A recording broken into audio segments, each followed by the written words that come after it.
हाय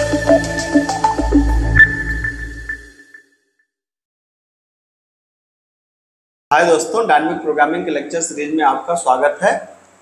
आज हम लोग बात करने वाले हैं कि how to convert recursion to tabulation. मतलब मैं आपको एक बार रिकैप करवा दूं कि मैंने सबसे पहली जो वीडियो बनाई थी उसमें मैंने रिकर्जन की ज़रूरत, डायनामिक प्रोग्रामिंग की ज़रूरत बताई थी। मैंने बताया था आपको कि किस तरीके से आप एक nth टर्म फिबोनाची के लिए एक रिकर्सिव फंक्शन लिख सकते हैं। इस रिकर्सिव फंक्शन के लिए आपको पता है कि 0 टर्म की फिबोनाची 0 होती है, 1 टर्म की 1 होती है। ये सब मैंने आपको समझाया था। इसको करने के दौरान होता क्या है कि ये रिकर्जन ट्री बनती है और हमारा प्रोग्राम स्लो चलता है। ये मैंने आपको बताया था। जैसे अगर ये nth टर्म की फिबोनाची का मैंने प्रोग्राम बनाया था और अगर आप इसको रन कराएंगे तो हमारे क्या था कि अगर 1 से 50 तक के सारे फिबोनाची चाहिए तो आप देख सकते हैं कि 39, 40 तक तो आउटपुट सही आता था। उसके बाद हमारा आउटपुट जाकर के अटक जाता था। ठीक है, तो अब हम इस प्रॉब्लम को कैसे सॉल्व कर सकते हैं, तब मैंने बताया था कि इस प्रॉब्लम को सॉल्व करने का जो तरीका हमारे पास है वो क्या तरीका है। वो तरीका हमारे पास है कि दो हैं, या तो हम मेमोराइजेशन यूज कर सकते हैं या तो टैबुलेशन यूज कर सकते हैं। और ठीक इसके पीछे वाले लेक्चर में मैंने मेमोराइजेशन के बारे में डिस्कस किया था कि मेमोराइजेशन आप किस तरीके से इम्प्लीमेंट कर सकते हैं। आप चाहें तो उस वीडियो को देख सकते हैं, ये मैंने सब समझाया था। और आज हम लोग बात करने वाले हैं कि टैबुलेशन किस तरीके से अप्रोच करेंगे। ठीक है, तो टैबुलेशन को अप्रोच देखिए। टैबुलेशन में खास बात जानते हैं क्या है? टैबुलेशन में खास बात है कि जब टैबुलेशन को अगर सीधा लिख दीजिएगा, अरे इतना आसान सोल्यूशन था, लेकिन जब टैबुलेशन को आप अपने से अप्रोच करने चलेंगे तो आप परेशान हो जाएंगे। ठीक है, तो टैबुलेशन को अप्रोच करने का सबसे बेहतरीन तरीका है कि पहले आप रिकर्सिव कोड बना लें। आप देखें तो मैंने nth टर्म फिबोनाची का रिकर्सिव कोड लिखा हुआ है, n = 0 या n = 1 return 1, otherwise return fibo of n-1 plus fibo of n-2। मैंने प्लस के n-2 को नीचे किया जगह बचाने के लिए। ठीक है, अब इसको अगर मुझे टैबुलेशन में कन्वर्ट करना हो तो क्या तरीके हैं। पहले स्टेप नंबर 1, इसमें स्टेप कुछ याद रखिएगा, बहुत जरूरी स्टेप मैं बता रहा हूँ आपको। ये आप याद रखेंगे तो किसी भी रिकर्सिव सोल्यूशन को आप टैबुलेशन में कन्वर्ट कर सकते हैं, जहां पे ओवरलैपिंग सब स्ट्रक्चर और आप हो, याद रखिएगा इस बात को। ठीक है, तो नंबर 1, बेस कंडीशन, जो आपकी base condition will be convert into initialization. Base condition क्या बन जाएगी? इनिशियलाइजेशन बन जाएगी। क्या मतलब है इस बात का? बस थोड़ा सा धैर्य रखिए। मतलब ये जो बेस कंडीशन आप देख रहे हैं ना, बेस कंडीशन देख रहे हैं, ये बन जाएगी आपकी इनिशियलाइजेशन। ठीक है, कैसे बनेगी अभी मैं इसको एक एक करके पूरा आपको समझा दूंगा। Number 2, step 2, recursion will be converted into iteration. Memorisation में याद रखिए रिकर्जन था प्लस उसके साथ में स्टोरेज था, लेकिन टैबुलेशन में रिकर्जन नहीं होगा। रिकर्जन को हम लोग किस में कन्वर्ट कर देंगे? इटरेशन में कन्वर्ट कर देंगे, लूप में कन्वर्ट कर देंगे। ठीक है, और step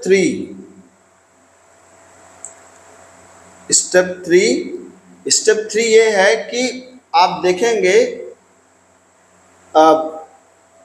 observe number of changing variable. ठीक है, आप देखिए कि एक फंक्शन में कितने वेरिएबल चेंज हो रहे हैं। तो कितने वेरिएबल चेंज हो रहे हैं आप देखिए, सिर्फ एक ही वेरिएबल चेंज हो रहा है। तो जितने वेरिएबल चेंज होंगे उतने डायमेंशन का हमारा बनेगा एरे, जहां पे हम रिजल्ट को स्टोर कराएंगे। अगर एक वेरिएबल चेंज हो रहा है तो सिंगल डायमेंशन एरे बनेगा, और अगर 2 वेरिएबल चेंज हो रहे हैं तो डबल डायमेंशन एरे बनेगा। जनरली ट्रिपल में नहीं जाते हैं हम लोग, लेकिन आपको ऑब्जर्व करना होगा कि हमारे जो रिकर्सिव फंक्शन बना है उसमें सिंगल वेरिएबल चेंज हो रहा है कि डबल वेरिएबल चेंज हो रहा है। अगर सिंगल वेरिएबल चेंज हो रहा है तो सिंगल डायमेंशन एरे बनेगा, और डबल वेरिएबल्स चेंज हो रहे हैं तो डबल डायमेंशन एरे बनेगी। याद रखिएगा, बहुत इंपॉर्टेंट बात है। ठीक है, स्टेप 4,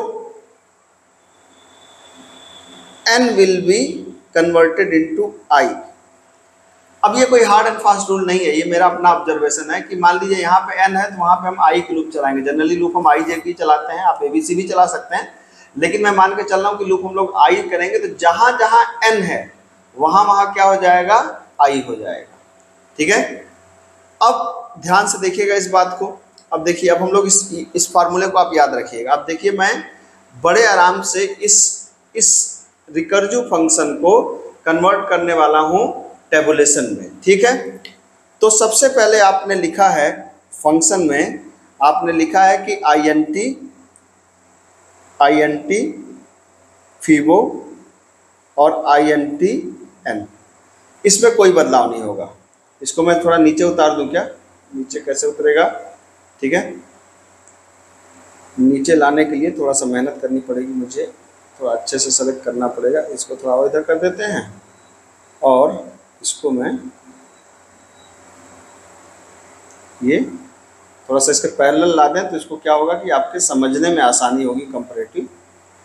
ये अब इसको हम लोग ऊपर कर देते हैं। ठीक है, ये देखिए, तो सबसे पहले ये आपके सामने जो फंक्शन लिखा हुआ है, this is basically recursive function. अब इसी को देख देख के हम लोग क्या बनाने वाले हैं, इसी को देख देख के हम लोग टेबुलेशन में कन्वर्ट करने वाले हैं। कैसे कन्वर्ट करेंगे कि जैसे मान लीजिए कि आपने इस फंक्शन को बनाया, अब नंबर ऑफ चेंजिंग वेरिएबल कितने हैं आप खुद से बताइए? n है, मतलब 1 है, n ही घटेगा, एक बार -1 हो रहा है, एक बार -2 हो रहा है, तो इसका मतलब वही चेंज हो रहा है। तो n को हम क्या करेंगे, हम n साइज का एक एरे बना लेंगे। एरे का नाम आप कुछ भी रख लीजिए, हमने नाम रख लिया DP एरे, साइज रखा n+1। ठीक है, अब क्या करेंगे, चूंकि एक ही एरे है तो एक ही बार लूप चलेगा, तो एक ही बार लूप चलेगा। अब आप ऐसे समझ सकते हैं कि एक चीज और, base condition will be converted into initialization. हम चाहें तो ऊपर भी कर सकते हैं, लेकिन आप चाहें तो यहां से भी चला सकते हैं। आप कह सकते हैं कि for i is equal to 0, i lesser equal than कहां तक, n तक, i प्लस प्लस, चूंकि n+1 साइज की एरे है तो लेसर इक्वल देन n तक चल सकता है। And base condition will be converted into the initialization. इसका क्या मतलब है, जब n 0 है या n 1 है तो n को रिप्लेस कर दीजिए किससे, i से। तो इसका मतलब हमने कहा कि अगर i 0 है या i 1 है तो इसका मतलब हम कह देंगे कि dp of i is equal to return n, तो इसका मतलब i, n की जगह i हो जाएगा। तो हमने कहा कि जब i 0 है या 1 है तो dp ऑफ i की जगह क्या चला जाएगा, i की वैल्यू ही चली जाएगी। ठीक है, दूसरे केस में क्या है, बाकी केस में क्या है, अगर 0 या 1 नहीं है तब क्या होगा, एल्स वाले सेक्शन में आ जाइए। आप कह रहे हैं कि फीबो ऑफ n-1, तो जहां जहां फीबो है वहां वहां उसको रिप्लेस कर दीजिए डीपी से, तो क्या हो जाएगा, हम कह देंगे कि dp of i is equal to, जहां भी ये रिकर्सिव कॉल है ना, recursive call will be converted into the dp array, तो dp ऑफ n-1, तो n को कन्वर्ट कर दीजिए i से, तो i-1 plus dp of n-2, तो it will be dp of i-2। ठीक है, and now you can check it out. और रिटर्न क्या करवा देना होगा, रिटर्न करवा देना होगा dp ऑफ n को, है ना। तो अब आप देख रहे होंगे कि सॉल्यूशन कितने आसानी से हमने इस पूरे सॉल्यूशन को लिख डाला। आप देख सकते हैं एकदम कितने आसानी से लिख डाला। ये इधर आप देख सकते हैं, ये वाला जो सॉल्यूशन है, ये सॉल्यूशन आपका रिकर्सिव वाला सॉल्यूशन है, और ये सॉल्यूशन आपका कौन सा है, आपका एक तरीके से आप कह सकते हैं कि आपका टेबुलेशन है। तो अब टेबुलेशन देखिए कितने कितने आसानी से आपने इस टेबुलेशन को लिखा। और ये टेबुलेशन डिराइव कहाँ से हुआ, ये टेबुलेशन डिराइव हुआ आपका बेसिकली ये टेबुलेशन कहाँ से डिराइव हुआ है, टेबुलेशन यहीं से तो डिराइव हुआ ना, रिकर्जन से। ठीक है, तो अगर इसको आप देखना चाहें कि ये काम कैसे कर रहा है, तो आप ऐसे समझिए कि अगर मैंने मान लीजिए n5 दिया, मान लीजिए n की वैल्यू 5 है, तो ये क्या होगा, 5 साइज की एक 6 साइज की एक डीपी एरे बनेगा। 6 का मतलब 0 1 2 3 4 एंड 5। अब i की लूप चलना चालू की 0 से लेसर इक्वल देन n तक। पहली बार i 0 है तो यहाँ पे क्या हो जाएगा 0, i 1 है तो यहाँ पे कितना हो जाएगा 1। अगली बार आया जब i की वैल्यू 2 हुई तो ये कह रहा है कि i minus 1 plus i minus 2 की वैल्यू, तो dp की i माइनस 1 की वैल्यू कितनी है 1, मतलब अगर मैं यहाँ कैलकुलेट कर रहा हूँ तो इसकी वैल्यू प्लस इसकी वैल्यू, इन दोनों को प्लस कर दीजिए। अब इन दोनों प्लस कर देंगे तो कितना जाएगा, यहाँ पे 1 आ जाएगा। अब फिर i आगे बढ़ा, i यहाँ पे आया तो 3 की वैल्यू में i की माइनस 1 माइनस 2 मतलब 1 और 1 कितना हो गया 2।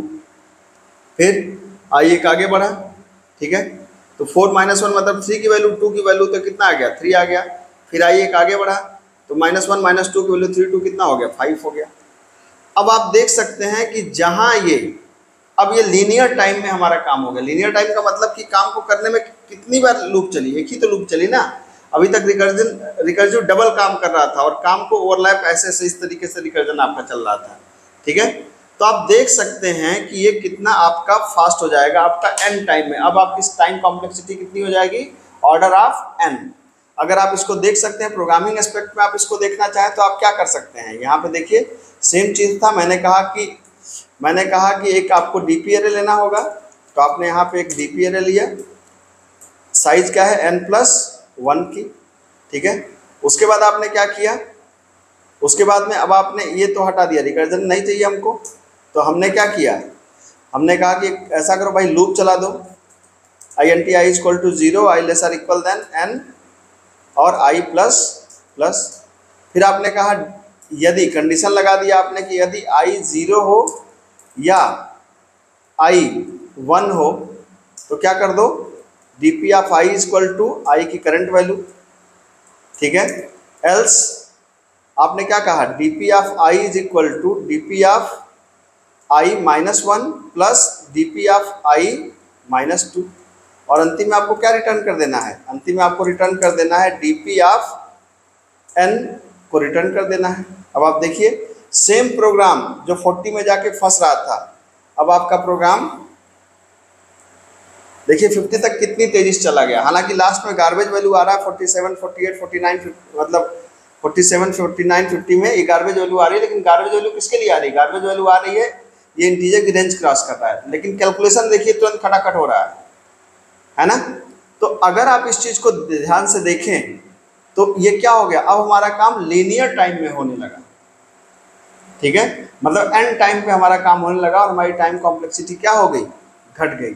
और ये जो टेबुलेशन वाली डीपी है, ये वाली डीपी, इसी को प्योर डीपी बोलते हैं। रिकर्जन वाले से भी 99% प्रॉब्लम सॉल्व हो जाता है मेमोराइजेशन से, लेकिन टेबुलेशन की अच्छी प्रैक्टिस होना बहुत ज़रूरी है, तभी जा करके आप एक बेहतर कोडिंग कर पाएंगे, आगे जाके इसकी बहुत इंपॉर्टेंस है, ठीक है। तो होपफुली मैं आपको समझा पाने में सक्षम हुआ होऊंगा, समझ में आएगा तो लाइक और शेयर करिएगा। थैंक यू सो मच, मिलते हैं अगली क्लास में।